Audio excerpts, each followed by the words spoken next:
Hey everyone, it's Christos here, aka the FRAG, and say hello to my little friend. Bass man! Imagine being driven to school in this. Imagine how cool will it look? Even if you're a bad student, teachers will give you great marks just so they can go for a ride. So we're going to put Batman down because he's got a lot of criminals to catch at Gotham City. So welcome everyone, and also our interstellar alien life forms who've descended on planet Earth to watch this review. Today I will be reviewing my newly acquired, as Wayne said in Wayne's World, oh yes, it will be mine. This is my Fender Player Series Jazz Bass. So before I move on, please folks, hit like, subscribe. If you want to write nice comments, fantastic. If you disagree with me or disagree with anyone else, please, let's keep it nice. Let's keep it friendly. So what I'm going to do is I'm going to break this up, focusing firstly on the specs of the guitar, of the bass. Then I'm going to play some sound samples. Then I'm going to talk about some of the work that I'm looking at doing in terms of customization. And then I'm just going to finish off with a few things that you just may want to be mindful of when you're buying a bass guitar, or at least the Player Series. So right off the bat, we have a nice big slab of alder, which is the species of wood used to manufacture or construct the body of the guitar. You've got a really nice belly cut and also a cut angle here to rest your arm. You've got a traditional vintage bent steel bridge that's got 4 saddles, which allow you to raise and lower the height of the string, but also move them back and forward to adjust for intonation. And what does intonation do? It makes sure that when we go past the 12th fret, which is the octave, when you take into account flats and sharps, that the A here is the same as the A here, or the B here is the same in tune as the B here, and so forth. If you tune the string to correct pitch, open, and then you hit the 12th fret, the 12th fret should be the same. If the 12th fret is sharp to the open string, you move the bridge saddle back. If it's flat, you move it forward.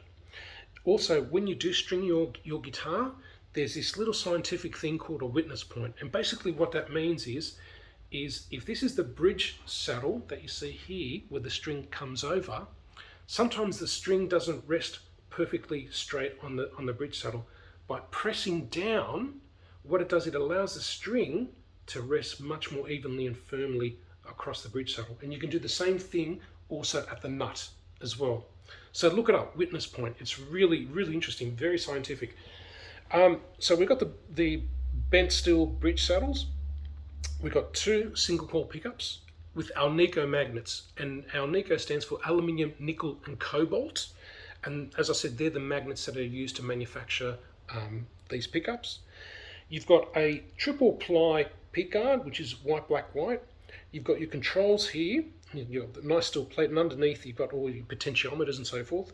So you've got a volume for the neck pickup, a volume for the bridge pickup, and you've got a master tone. Obviously your input jack. Now, as you can see, this is asymmetrical, this body. You can see here that unlike a precision bass, the angle here actually curves up, whilst in the precision bass it's much squarer, it's much flatter, to the point where you can just put it on the floor, let it rest on the strap holder and spin it around. This one you won't. It'll lean as you're holding it towards my side here. So a jazz bass, that's one thing you need to take into account. It feels a little bit different in the body because you've got this lip that accentuates outwards, whilst on the precision body it's much more even. It's literally just it's like a mirror image of both sides here, except obviously for the double cutouts. You've got your neck plate here with your 4 traditional Fender screws, and also a very nice classy engraved F for the Fender logo. Really nice, really, really classy. You've got a maple neck with a skunk stripe at the back, as you can see here. You've got a maple fingerboard that's sort of, I call it, it's like a gloss varnish or lacquered finish. 9.5-inch radius. So what does that mean is that the curvature of the fretboard, if you started a point and move up 9.5 inches and draw a circle, the curvature or circumference of that circle will equal the fretboard. And what does that mean? Imagine you're looking down the fretboard in that angle. So imagine now this is the fretboard here.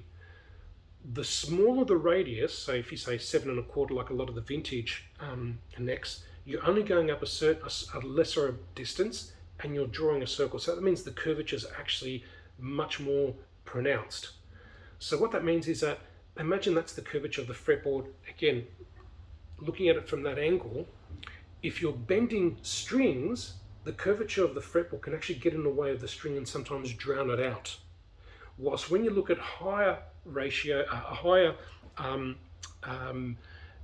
fretboards like 12-inch, 14-inch, 16, 20-inch, it's literally flat.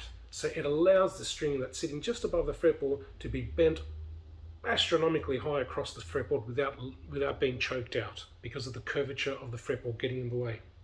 So that's another thing you may want to know. I prefer the higher inch radius because, like I said, it's flatter and it's easier to play as well. So you've got 20 medium jumbo frets, and I must say the edges, the fret edges have been rolled off really nicely on this one. Well done, Fender. You've got your traditional vintage tuners where there's a little passage, routed passage in the middle that you just drop your strings in there and spin them around. And if we flip it over, you've got your open tuner, vintage style tuners, and you can also see a nice little, if you can, a nice little emblem of the 75th anniversary of the Fender Music Instruments Corporation. So I don't think I left anything out. This particular color is called a buttercream. They should call it buttercream frosting because it is that delicious. But in this range is about 6 or 7 colors. So you've got your traditional vintage sunburst, you've got your white, your black, your tide pool, which is like a metallic green. You've got obviously buttercream frosting. You've got Capri orange, which is loud. And depending on the ones that you choose, will depend whether you have an option of a Pal Ferro fretboard or a maple, or just a Pal Ferro or just a maple. Depends. So that's pretty much it. Then obviously you've got your string tree there. You've got the nice Fender jazz bass logo. One thing you guys want to be mindful of is that the width of the nut is 38.1 millimeters. Now, the width of the nut of a precision bass is about 42 point something millimeters. So it's about 3 millimeters difference. For some people, they may not feel it. For other people, they will. And that means either the precision bass is too wide or the jazz bass is too narrow. It depends on your preference. But what I do find is that I also have a Player Series precision bass, and I've done a review on that, and I'll include that link in the description below. I do feel the difference. It is narrow here, but I also find that it's a little bit thicker here. Obviously, because it's narrower, Fender reinforce it with a bit of girth, so that way the neck doesn't warp and so forth. But having said that, from the 12th fret and onwards, this specification of the neck is equal to the precision. Because otherwise, if it was narrower, then basically Fender would need to produce 2 different sets of bridges, which would be a production and cost nightmare. So from here to here, it's different dimensions from a precision bass, but from here to here, it's the same, at least in the Player Series. So I think that's pretty much for the specifications. What I'll do now is I'll move on to some sound samples and just play around with the different configurations of the volumes and the tone. With the tone, I'll just go either full on or full off. I do find that, because it's not like an American or American Ultra, sometimes you have to turn it all the way to the other end to actually notice the difference in tone. So I'm gonna start off with an old Kiss classic for us aging rockers. And what I'll do is I'll start off with both pickups on and tone at full. Okay.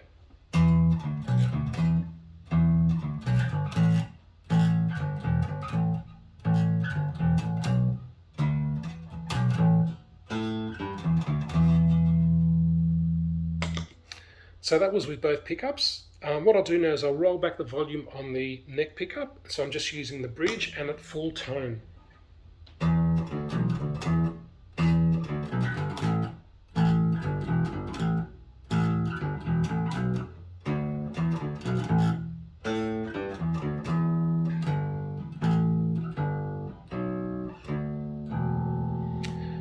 now I'll use the neck pickup. You probably heard it sounded a bit more snappy because the bridge pickup is all the way back, and so it's capturing the vibration of the string that's not moving as much as opposed to up here where it's a lot more flying, because here it's right at the fixed point. So this is using the neck pickup.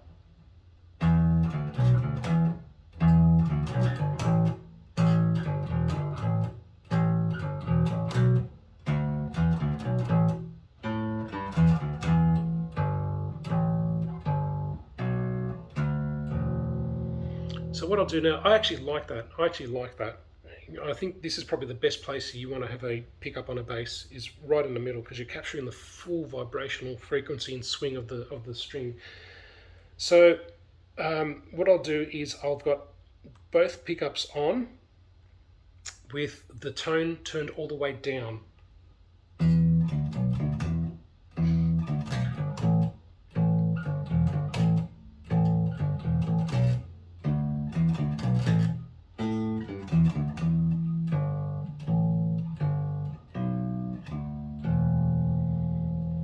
So now I'll turn the neck pickup off, and I've got just the bridge pickup with the tone all the way down.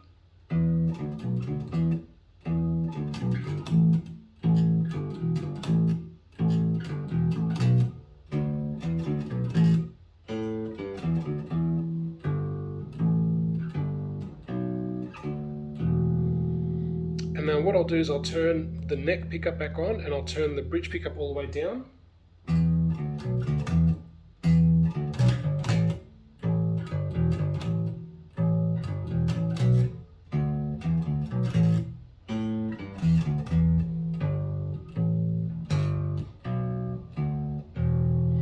And now I'll play with both pickups at full volume and with the tone all the way down.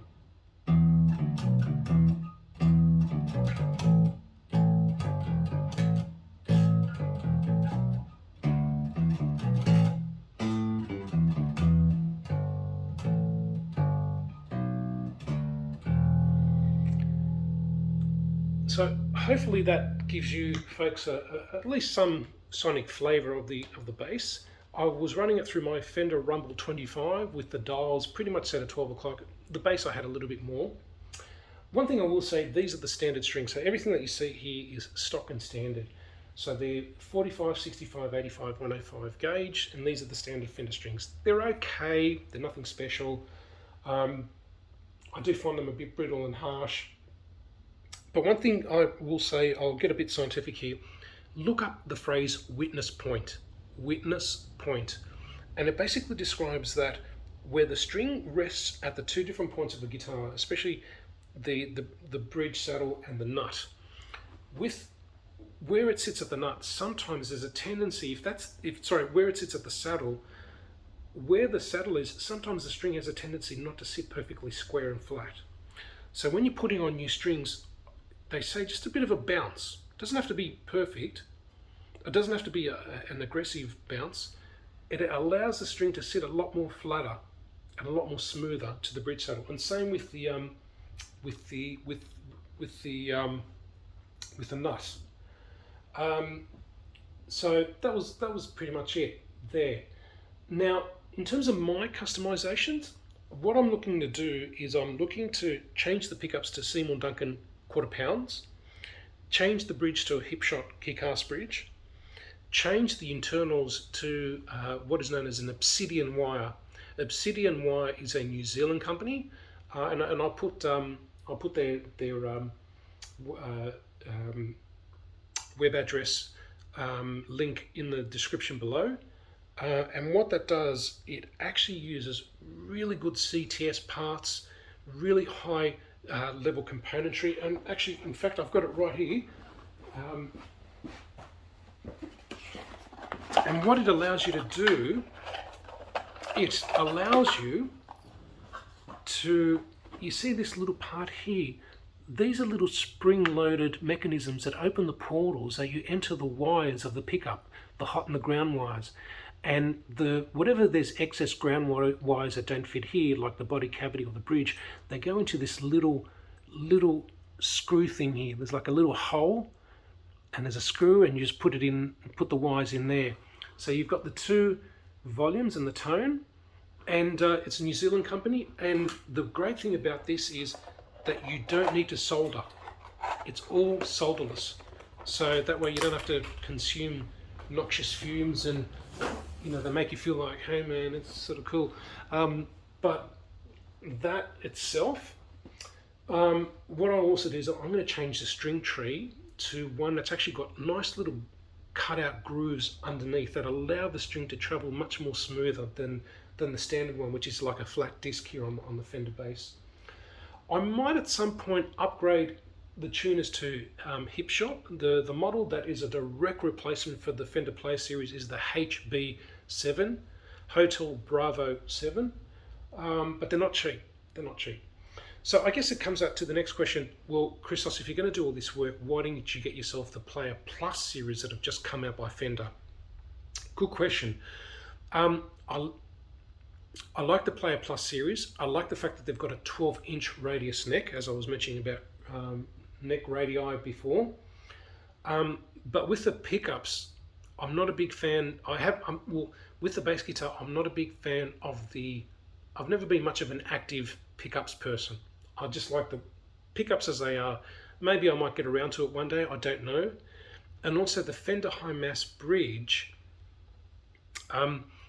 it's very akin to a hip shot kick-ass bridge, but unlike the hip shot, the Fender High Mass Bridge doesn't allow you to move the bridge saddles to the side, just in case your strings are sitting a bit too far to one side, or if you want your strings a bit closer or a bit further apart.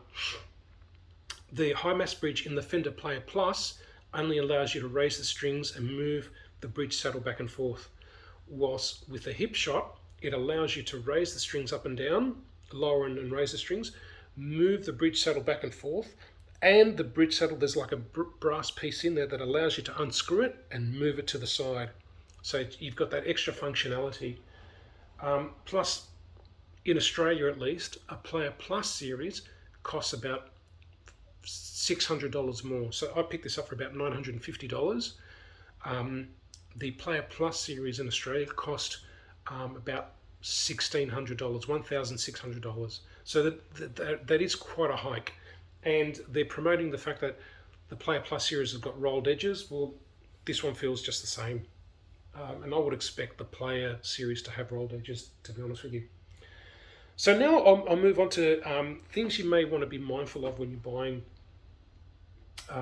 these Fender Player series. One thing I would recommend is look at the heel joint where the neck meets or slots into the body. What you don't want to see is too much of a gap between the wood of the body and the wood of the neck. You basically don't want to even fit a business card in there. You want it to be a nice tight fit. And bearing in mind, if you ever have to remove the neck, folks, don't pull it out, because the design of the neck is it narrows. So if you pull it out, you could end up damaging something. You're supposed to lift up and push back in. Yeah. Sometimes I do find, like with my Fender Player Series Strat and also my bass, sometimes it could be a paint, imperfection here and there. With this one, I don't know if you can see it, but there's just this really light and tiny sort of globule there. You can't really see it. But, these are mass-produced guitars, so don't expect absolute perfection, handcrafted, lovingly manufactured by individual luthiers that have put their name on it or something like that. These are mass-produced guitars, so it's make them quickly, ship them quickly, and sell them quickly. So that's it. Look at the different finish, I would say, and also make sure when you play it, make sure there's not too much buzzing. It feels nice. It's nice, good action. It's not difficult to play. Sometimes you play some guitars or basses and it's like they're fighting you. It's like, no, I don't want you to play me. I don't want you to play with me. I don't want you to play me. But I've got a set of strings coming in Labella, Deep Torque and Bass, I think they are, flat wound stainless steel. These are round wounds. Not much of a round wound fan. Ever since I've been using Roto Sound flat wounds on my precision bass, I love flat wounds. They're much easier to play with. And the labellas are stainless steel. A lot of people are saying it's like having a round wound bass string because it's stainless steel. You get that punchiness, but with a flat wound finish. So it's got the best of both worlds. Well, C strings, they're standard stock Fender strings. So that pretty much brings me to the end of the video. Thank you so much for subscribing. Please, like I said, leave comments, leave them nicely.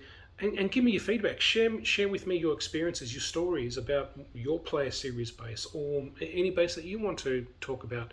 I always make an effort to try and come back to nice comments. And yeah, I know that we're going through crazy times right now, but keep safe, stay positive, and believe in yourself and believe in your own abilities. And I'm hoping that my videos will inspire people to pick up a musical instrument and play, because few more things bring me joy in life than playing a musical instrument. So that is pretty much it, folks. Just finally, I'm not endorsed by Fender. This is my own free, humble opinion. I'm not endorsed by anyone. I'm not paid by anyone. I wasn't gifted this by a music store or by Fender. I bought this with my hard-earned credit card. So thank you very much. Take it easy, folks, and keep rocking. God bless you all.